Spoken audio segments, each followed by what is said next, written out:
تمہیں تقوی کی نصیحت کی ہے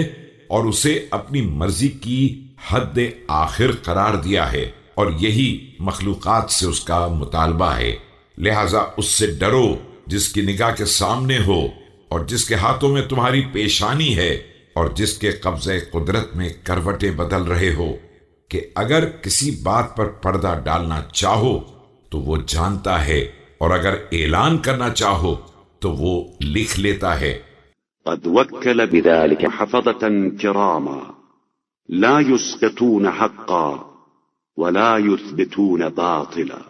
اور تمہارے اوپر محترم کاتب اعمال مقرر کر دیے ہیں جو کسی حق کو ساقط نہیں کر سکتے ہیں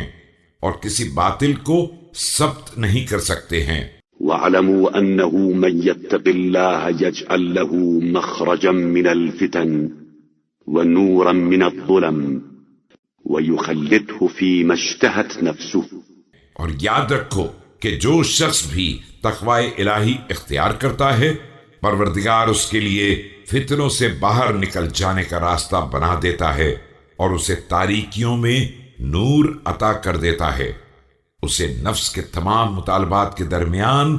دائمی زندگی عطا کرتا ہے۔ وينزله منزل الكرامة عنده في دار استنعها لنفسه ذلها عرشه ونورها بهجته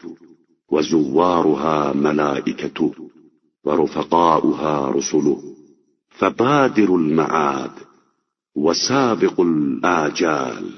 اور کرامت کی منزل میں نازل کرتا ہے اس گھر میں جس کو اپنے لیے پسند فرمایا ہے، جس کا سایہ اس کا عرش ہے اور جس کا نور اس کی ضیاء ہے،